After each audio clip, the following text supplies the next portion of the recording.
नमस्कार. कसे आहात तुम्ही सगळे? आय होप तुम्ही सगळे खूप स्वस्त आणि मस्त असाल आणि असायलाच पाहिजे. तुम्हा सगळ्यांचं खूप मनापासून स्वागत करते मी माझ्या यूट्यूब चॅनलमध्ये, ज्याचं नाव आहे कोमल रोहन. आज पुन्हा आले मी तुमच्या भेटीला एक नवीन विषय आणि नवीन व्हिडिओ घेऊन. पण व्हिडिओ सुरू करण्यापूर्वी चॅनलला सबस्क्राईब करायला विसरू नका आणि त्याच्या बाजूला जे बेल आयकॉन आहे त्याला सुद्धा क्लिक करा, जेणेकरून मी कुठलाही व्हिडिओ अपलोड केला तर त्याचं नोटिफिकेशन तुमच्याकडून मिस नाही होणार. व्हिडिओ आवडला तर लाईक करा, शेअर करा आणि छान छान कमेंट्स करा. तर साडी हा प्रत्येक स्त्रीच्या अगदी जिव्हाळ्याचा आणि आवडीचा विषय. साडी सुंदररित्या ड्रेप करणं आणि ती तितक्याच ग्रेसफुली कॅरी करणं हे प्रत्येकीलाच जमतं असं नाही, कारण खरंच ती एक कला आहे आणि प्रत्येकीलाच ती अवगत असते असं नाही आहे. पण तुम्हाला माहिती आहे का की बाबा साडी नेसताना अशा काही चुका म्हणा की आपल्याकडून या होत असतात. आपलं हसू होऊ नये किंवा अगदीच आपल्याला एम्बॅरेसिंग वाटू नये म्हणून अशा काही गोष्टी आहेत ज्या मी तुम्हाला ह्या व्हिडिओमध्ये सांगणार आहे की साडी जर तुम्ही नेसणार असाल तर कुठल्या अशा चुका आहेत ज्या तुम्ही टाळायला हव्यात, सुधारायला हव्यात, जेणेकरून एकदम टॉप टू बॉटम तुम्ही साडीमध्ये अतिशय सुंदर दिसाल. तुमचा लुक पूर्णपणे जो काही तयार होईल तो एकदम एलिगंट दिसेल. सगळं जाणून घ्यायचं असेल की कुठल्या त्या मिस्टेक्स आहेत, कुठल्या त्या चुका आहेत ज्या तुम्ही टाळायला हव्यात, तर व्हिडिओ शेवटपर्यंत बघायला अजिबात विसरू नका. अगदी डिटेलमध्ये मी तुम्हाला ह्याच्यामध्ये सगळी इन्फॉर्मेशन सांगणार आहे. प्रत्येक पॉईंट टू पॉईंट मी ह्याच्यामध्ये कव्हर करणार आहे, जेणेकरून कुठलाही पॉईंट मिस नाही होणार आणि प्रत्येकाची तुम्हाला व्यवस्थित माहिती मिळेल. सो जास्त वेळ न घालवता व्हिडिओला सुरुवात करूया. पहिला आपण आउटफिट बघूया, साडी. तर आता ह्याच्यासोबत तुम्ही कुठल्या अशा चुका आहेत ज्या तुम्ही करतात आणि त्या तुम्ही करायला नाही पाहिजेत. सगळ्यात पहिलं ते म्हणजे प्रसंगानुसार तुम्ही साडी निवडायला हवी. आता तुम्ही एकदा ठरवलं आहे की तुम्हाला साडी नेसायची आहे, तर तुम्हाला लग्न कार्यासाठी साडी नेसायची आहे, एखादा छानसा प्रसंग आहे, तुम्हाला त्याच्यासाठी साडी नेसायची असेल तर तुम्ही डेफिनेटली छान सुंदर अशा काठापदराच्या साड्या निवडाल. प्रत्येकाच्या ऑफिसमध्ये काही ना काही फंक्शन्स, सेलिब्रेशन्स होतात. तुम्ही साडी नेसायला तर काही हरकत नसते, पण ती साडी अशा प्रकारे तुम्ही चूज करायला हवीत की खूप जास्त तिकडे तुम्ही ओव्हर द बोर्ड नाही वाटणार आणि तुम्ही तसं जायला पण नाही पाहिजे. तर अशा प्रकारे तुम्ही कॉटन, लिनन किंवा प्रिंटेड साड्या असतात, जॉर्जेट वगैरे अशा मटेरियलमध्ये तुम्ही चूज करायला पाहिजे साडी. तर अशा प्रकारे तुम्ही साडी ही कुठल्या प्रसंगाला कुठल्या प्रकारची साडी नेसायची आहे हे सगळ्यात पहिलं तुम्ही ठरवायला पाहिजेत. अशा वेळेला तुम्ही तो रंग किंवा तशा प्रकारचं फॅब्रिक हे साडीमध्ये डेफिनेटली चूज करू शकता. कायच्या वेळेचे काही फंक्शन्स असते तर तिकडे थोडेसे सटल कलर्स तुम्ही यूज करू शकता. तुमचं थोडंसं दुपारच्या वेळेचं काही फंक्शन असेल तर थोडंसं तुम्ही अजून त्याच्यामध्ये थोडेसे बोल्ड कलर्स यूज करू शकता, कारण उन्हामुळे त्याची एक छान चमक येते जेव्हा तुम्ही सिल्कच्या साड्या नेसता. आणि जेव्हा तुमचं रात्रीचा वेळेचं फंक्शन असतं, कुठली पार्टी असते, तर डेफिनेटली तुम्ही इकडे सिक्वेन्सच्या साड्या नेसायला हव्यात, कारण इकडे थोडीशी चमक धमक रात्रीच्या वेळेला खूप सुंदर दिसते. Number 2, choose correct fabric. साडीचं फॅब्रिक हे सुद्धा चूज करताना तुम्ही कुठल्या ओकेशनला कोणती साडी नेसणार आहे हे तुम्ही ठरवायला पाहिजे. जसं मी मगाशी तुम्हाला सांगितलं की जसं तुम्ही वेडिंग साडी तुम्ही जेव्हा चूज करणार असाल, तुम्ही नेसायची ठरवली आहे, तर अशा वेळेला तुम्ही फॅब्रिक हे कायम तुम्ही सिल्कमध्ये जायला पाहिजे, कारण सिल्कला एक स्वतःचा एक रॉयल आणि क्लासी लुक असतो. ऑफिस वेअरसाठी तुम्ही इथे अशा प्रकारच्या साड्या न निवडता तुम्ही थोड्याशा कॉटन किंवा लिननचे जे फॅब्रिक असतं, त्याच्यानंतर जे जॉर्जेटचं फॅब्रिक असतं, थोडीशी प्रिंट असते त्याच्यावरती, तर अशा प्रकारच्या साड्या तुम्ही ऑफिस वेअरसाठी ह्या चूज करायला पाहिजे. कारण कॅज्युअल लुक हा तुमचा डिफरंट असतो आणि वेडिंगसाठी ऑफकोर्स तुम्ही खूप एक्सपेरिमेंट करू शकता. तर डेफिनेटली तुम्ही फॅब्रिक आणि कुठलं ओकेजन आहे हे नेहमी लक्षात ठेवायला पाहिजे आणि त्याच्यानुसार तुम्ही साडी चूज करायला हवी. नंबर 3, साडीची लांबी, म्हणजेच साडीची व्यवस्थित लांबी, प्रॉपर लेंथ काय असायला हवी. तर बघा, साडी नेसताना कधीसुद्धा खूप जास्त एकदम फ्लोअरला टच होते, एकदम खाली अगदी साडी अशी तुमची एकदम अशी झाडू काढल्यासारखी एकदम अशी लोळते पूर्ण, तशा प्रकारे साडी तुम्हाला एकदम खाली नेसायची नाही आहे आणि एकदम वरती म्हणजे एकदम तुमच्या बेंबीच्या वरती ती साडी जाते आहे आणि तुमचे पूर्ण पाय त्याच्यातून दिसत आहेत. तर अशा प्रकारे सुद्धा तुम्हाला साडी नेसायची नाही आहे. तर जेव्हा पण तुम्ही साडी नेसाल तुम्ही ही गोष्ट नेहमी लक्षात ठेवा की तुमचे पाय हे झाकले गेले पाहिजेत. ती अगदी फ्लोअरला एकदम खूप अशी टच होऊन एकदम तुम्ही चालू शकणार नाही अशा प्रकारे नाही. तुमची साडी ही नेहमी तुमच्या नॅवेलच्या म्हणजेच तुमच्या बेंबीच्या थोडीशी 1-2 बोटं तुम्ही खाली नेसायला ती सुरुवात करायची. नंबर 4 ते म्हणजे चुकीच्या पद्धतीने केलेलं साडीचं ड्रेपिंग. तर आता साडी जेव्हा आपण ड्रेप करतो तर ती साडी ड्रेप करताना सुद्धा तुम्ही एकदम व्यवस्थित ती साडी ड्रेप केली पाहिजे. एस्पेशली जेव्हा तुम्ही निऱ्या जेव्हा आपण काढतो तेव्हा निऱ्यासुद्धा काही जणी खूप एकदम भरपूर अशा निऱ्या त्याच्यामध्ये दिसतात. मग ती साडी खूप अशी फुगल्यासारखी दिसते किंवा खूपच एकदम कमी निऱ्या दिसतात तर तेही अगदी खराब दिसतं. तर मग अशा वेळेला निदान तुमच्या अप्रॉक्सिमेटली 6 ते 7 प्लीट्स जरी आल्या साडीच्या निऱ्या जेव्हा आपण घालतो तेव्हा तरी त्या एकदम सफिशियंट असतात, व्यवस्थित असतात. आणि जर तुम्ही ओपन पल्लू ठेवणार असाल तरीच तेव्हासुद्धा किंवा तुम्ही पदर काढणार असाल, प्लीट्स करून पदर काढणार असाल तेव्हासुद्धा तुमचा साडीचा पदर हा व्यवस्थित असला पाहिजे. ही गोष्ट लक्षात ठेवा की चुकीच्या पद्धतीने जरी तुम्ही ड्रेपिंग करता तेव्हासुद्धा तुमच्या साडीचा लुक हा एकदम डाऊन होतो. तर साडी चांगल्या पद्धतीने ड्रेप करा. त्यानंतर मी तुम्हाला सांगणार आहे ते म्हणजे पदराची लांबी. आता पदर तुम्ही एकतर ओपन ठेवा किंवा मग पदर आपण जशा प्लीट्स काढतो तसा तुम्ही पदर घेतला तरीसुद्धा साडीचा पदर जेव्हा पण तुम्ही काढाल तर लक्षात ठेवा की तुमच्या गुडघ्याच्या थोडंसं खाली साडीचा पदराची लांबी ही असायला हवी, जेणेकरून तुमची उंचीसुद्धा त्याच्यामध्ये व्यवस्थित दिसते, त्यालासुद्धा मदत होते. खूप जास्त एकदम अँकलपर्यंत पण नाही गेला पाहिजे आणि एकदमच गुडघ्याच्या तुमच्या वरती असा एकदम कमी असाही नाही गेला पाहिजे. तर गुडघ्याच्या खाली तुमचा पदर आला पाहिजे तर तुमच्या साडीचा लुक हा छान दिसेल. खूप जास्त साडी पिनचा वापर करायचा. तर साडी पिन ठीक आहे, काही जणींना वाटतं की साडी सुटू नये किंवा साडी एकदम व्यवस्थित राहावी म्हणून इकडे पिन लावला तिकडे पिन लावला, पण असं करू नका, ते खूप खराब दिसतं. आणि साडीचा पिन तुम्ही पदराला लावताय, निऱ्यांना लावताय सेफ्टीसाठी वगैरे 2-3 पिन यूज केले इट्स मोर दॅन इनफ. त्यामुळे लक्षात ठेवा खूप जास्त तुम्हाला सेफ्टी पिनचा वापर नाही करायचा आहे. आणि जिथे पण तुम्ही सेफ्टी पिनचा वापर कराल तिकडे अशा पद्धतीने सेफ्टी पिन लावा की जो बाहेरून दिसणार नाही, ह्याची तुम्ही काळजी घ्या. तर आता ब्लाऊजबद्दल आपण बोलूया की अशा कुठल्या मिस्टेक्स आहेत ज्या ब्लाऊजसोबत केल्या जातात जेव्हा पण आपण साडी नेसायची ठरवतो. सगळ्यात पहिलं म्हणजे तुमचा ब्लाऊज हा व्यवस्थित फिटिंगचा नाही आहे. तो एकदम लूज म्हणजे एकदम असा कुठेतरी पडतोय तो खाली, तुम्हाला तो सारखा वरती खेचावा लागतोय आणि खूप एकदमच असा घट्ट असेल की जेणेकरून तुमच्या पाठीची बल्कीने सगळा दिसून येतोय, तर असं नाही चांगलं वाटत. तर हे तुम्ही नेहमी लक्षात ठेवा की ब्लाऊज हा एकदम प्रॉपर फिटिंगचाच असला पाहिजे. भले तुम्ही तो शिवून घ्या किंवा तुम्ही तो रेडीमेड घ्या, पण हा रूल तुम्हाला फॉलो करायलाच हवा. कुठलीही साडी चूज करणार असाल नेसण्यासाठी तर त्याच्या आधी त्याच्याबरोबर जो ब्लाऊज तुम्ही पेअर करणार असाल तो एकदा ट्राय करून बघा. एकदम फंक्शनच्या वेळेलाच तुम्ही ह्या सगळ्या गोष्टी करण्यापेक्षा 1-2 दिवस आधी जरा त्याच्यावरती ट्राय करून बघा, म्हणजे तुम्हाला त्याचा अंदाज येईल.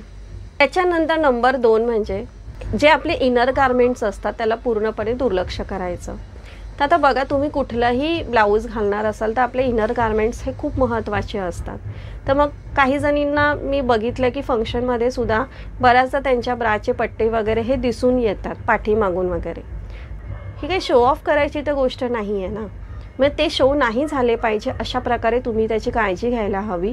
आणि तुम्हाला माहिती आहे की जर तुमच्या ब्लाऊजच्या आतमध्ये पॅडिंग वगैरे असेल, पॅड असतील त्याला, तर मग इकडे तुम्हाला इनर गारमेंट्स घालायची अशी काही गरजही लागत नाही. जशी तुमचे ब्लाऊजची स्टाईल आहे त्याच्याप्रमाणे तुम्ही इनर गारमेंट्स चूज करायला हवेत.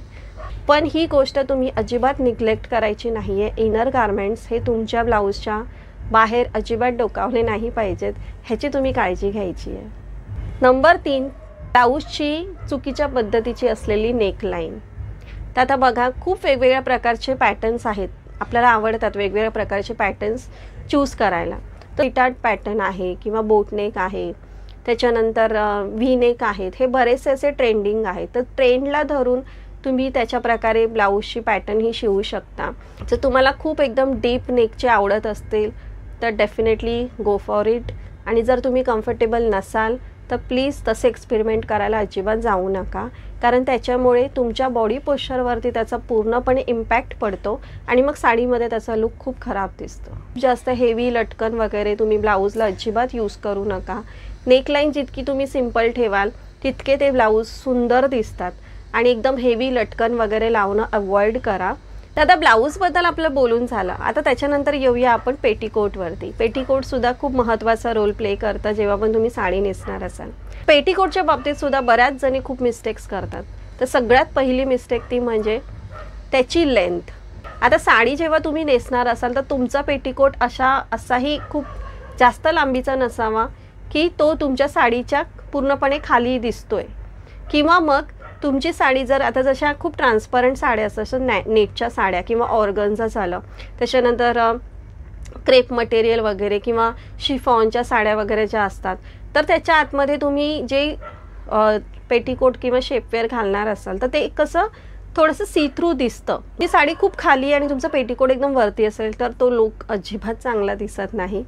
तर नेहमी लक्षात ठेवा, पेटीकोट जो पण तुम्ही घालणार असाल तर तो व्यवस्थित तुमच्या लेंथचा असला पाहिजे. म्हणजे जी तुमच्या साडीची लेंथ आहे एकदम त्याला व्यवस्थित धरून असा तुमच्या पेटीकोटची लेंथ असायला पाहिजे.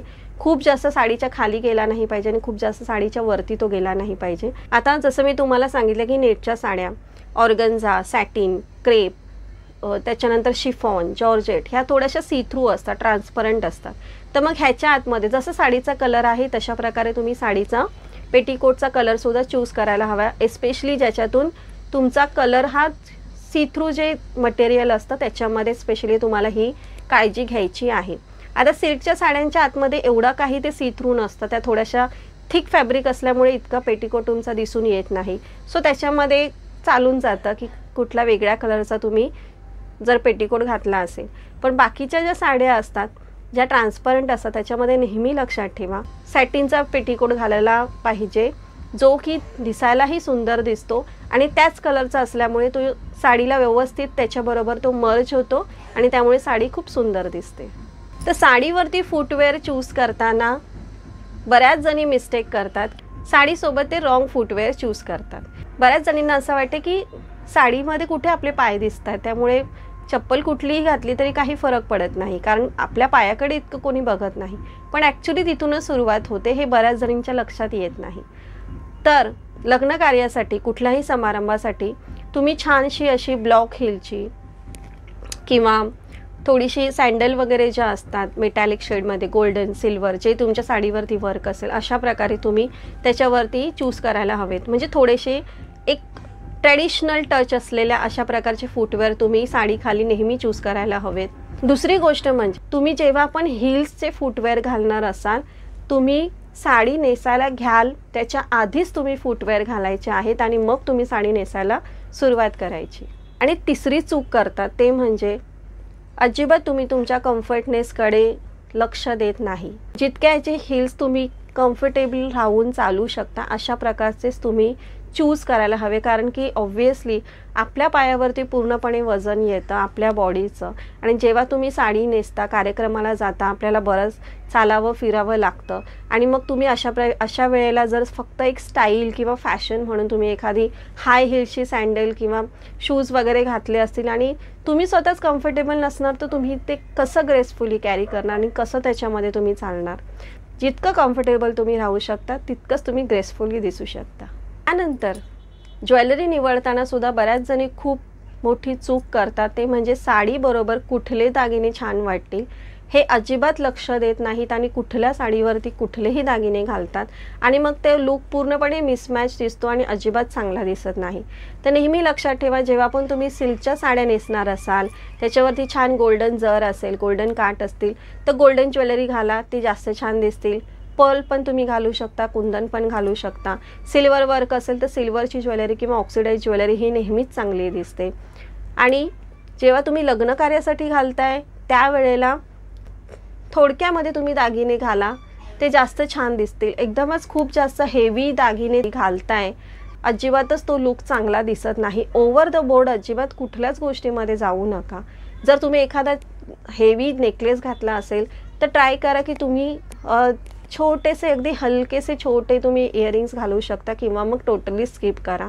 स्टेटमेंट इयरिंग्स असतील तर त्याच्यासोबत तुम्ही मांगटिका घालू शकता, पण नेकलेस मग तुम्ही टोटली स्किप करून टाका. इथे तुम्हाला कुठेतरी तुमचं एक प्रपोर्शन व्यवस्थित ठेवायचं आहे, बॅलेन्स करायचं आहे जेव्हा पण तुम्ही ज्वेलरी चूज करता. मेकअपच्या बाबतीमध्ये पण मी तुम्हाला सांगेन की खूप जास्त हेवी मेकअप अजिबात चांगला दिसत नाही. एस्पेशली काही काही जणींना वाटतं की लग्न कार्याला जायचं आहे, तर मग खूप जास्त हायलायटर वगैरे किंवा खूपच जास्त ते मेकअपचे प्रोडक्ट एवढे लावतात ना की पूर्ण चेहरा त्यांचा चमकायला लागतो, आणि जितका चमकायला लागतो तितकं त्यांना वाटतं की हा मेकअप व्यवस्थित झालेला आहे. पण असं नाही आहे. तुम्ही जितकं सटल, जितका नॅचरल तुमचा मेकअप ठेवाल तितका तो लग्न कार्यासाठी किंवा कुठल्याही फंक्शनसाठी हा नेहमीच चांगला दिसतो आणि फ्रेश दिसतो. तर नेहमी लक्षात ठेवा, एकदम गॉडी बनून जायचं आहे किंवा एकदम डिस्को बॉल बनायचं आहे असं काही करायचं नाही आहे. मी बऱ्याच जणींना असं बघितलेलं आहे की त्यांच्या पूर्ण चेहऱ्यावरती ते ग्लिटरसारखं हायलायटर चमकत असतं. तर अशा प्रकारे तुम्हाला अजिबात करायचं नाही आहे. जितकं तुम्ही नॅचरल सॉफ्ट तुमचा मेकअप ठेवू शकतात तितका तुम्हाला तिथे सॉफ्ट ठेवायचा आहे. तर तो तुमचा नेहमीच साडीसोबत एकदम सुंदर लुक देतो. सोबत जे काही तुम्ही पर्स वगैरे कॅरी करणार आहात तर इकडे नेहमी लक्षात ठेवा, पोटली बॅग्स असतात किंवा ज्या क्लचेस असतात तेच तुम्हाला लग्न कार्यासाठी साडीबरोबर कॅरी करायचे आहे. जे साडी एखादी सिक्वेन्सची नेसली असेल तर तुम्ही छानसा छोटासा क्लच हातामध्ये घेऊ शकता. तुम्ही काठापदराच्या साड्या नेसल्या असतील तर त्याच्यावरती सुद्धा वेगवेगळे असे बरेच ऑप्शन्स आहेत. पोटली तर ह्याच्यामध्ये खूप सुंदर ऑप्शन आहे जो प्रत्येक साडीवरती छान दिसतो. तर मग जी साडी तुम्ही कुठल्या प्रकारची नेसणार असाल त्याला सूट करतील अशा प्रकारचे तुम्ही पोटली बॅग किंवा क्लचेस हे चूज करायला हवेत. शोल्डर बॅग वगैरे किंवा मोठ्या ज्या पर्स असतात त्या तुम्ही अजिबात कॅरी करू नका.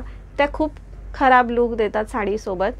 जेव्हा पण तुम्ही फंक्शनला जाणार असाल तेव्हा अशा प्रकारचे पोटली बॅग किंवा क्लचेस तुम्ही तुमच्यासाठी निवडायला हवेत.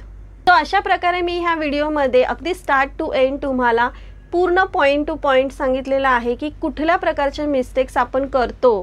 कळत नकळत का होईना प्रत्येकीकडून आपली काही ना काहीतरी ही चूक होते, पण काही हरकत नाही. आपण त्याच्यामध्ये इम्प्रूव्हमेंट करू शकतो आणि आपल्याला हवा तसा छान सुंदर असा लुक आपण अचीव करू शकतो. आय होप तुम्हाला हा व्हिडिओ आवडला असेल. पुन्हा भेटेल मी तुम्हाला असाच एक नवीन विषयाने नवीन व्हिडिओ घेऊन. तोपर्यंत बाय.